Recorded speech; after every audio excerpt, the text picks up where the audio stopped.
జిల్లా వాసులందరికీ ఒక మంచి శుభవార్త, ఒక మంచి రోజు.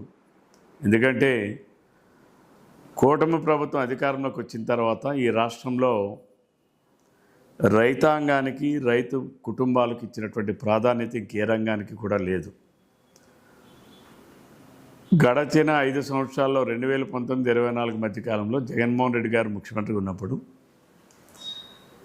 5 సంవత్సరాల కాలంలో ప్రాజెక్టుల నిర్మాణం కోసం కేవలం 18,000 కోట్ల రూపాయలు 5 సంవత్సరాల్లో ఖర్చు పెడితే ఈరోజు 2 సంవత్సరాల్లోనే సుమారు 24,000 కోట్లు ఖర్చు పెట్టినటువంటి ప్రభుత్వం చంద్రబాబు నాయుడు గారి నాయకత్వంలో గల కూటమి ప్రభుత్వం.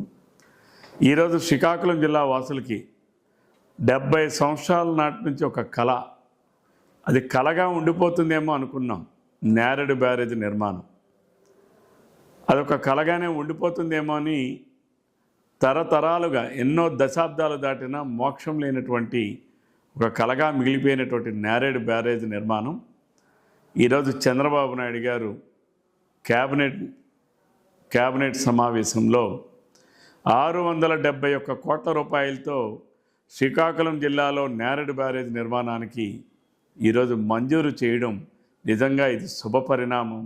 ఈ శ్రీకాకుళం జిల్లాకి కళగా మిగిలిపోయినటువంటి ఒక కళని నిజం చేసినటువంటి నాయకుడు నారా చంద్రబాబు నాయుడు గారు అని చెప్పి ఈ సందర్భంగా తెలియజేస్తా ఉన్నాను. అందుకే చంద్రబాబు నాయుడు గారికి జిల్లా ప్రధానికం తరఫున, వంశధార రైతాంగం తరఫున, ఈరోజు ఈ జిల్లాలో ఉన్నటువంటి రైతులందరి తరఫున నారా చంద్రబాబు నాయుడు గారికి నేను మనస్ఫూర్తిగా కృతజ్ఞతలు తెలియజేస్తూ ఉన్నాను, ధన్యవాదాలు తెలియజేస్తూ ఉన్నాను. ఎందుకంటే రైతు పక్షపాతిగా ఉన్నటువంటి ఒక ముఖ్యమంత్రి ఏ రకంగా పనిచేస్తారనడానికి ఇది ఒక నిదర్శనం. మరి 671 కోట్ల రూపాయలతో నేరేడు బ్యారేజ్ నిర్మాణం, కేంద్రంతో అన్ని రకాలైనటువంటి అనుమతులు తీసుకోవడం, మరి కేంద్రం కూడా దీనికి అన్ని అనుమతులు ఇచ్చి మరి అండగా నిలబడడం, ఇది జిల్లా వాసులకు ఒక వరం. దీనిని 1 ఇయర్లోనే పూర్తి చేయాలని ఒక లక్ష్యంతో ఈ కూటమి ప్రభుత్వం ముందుకెళ్తూ ఉంది.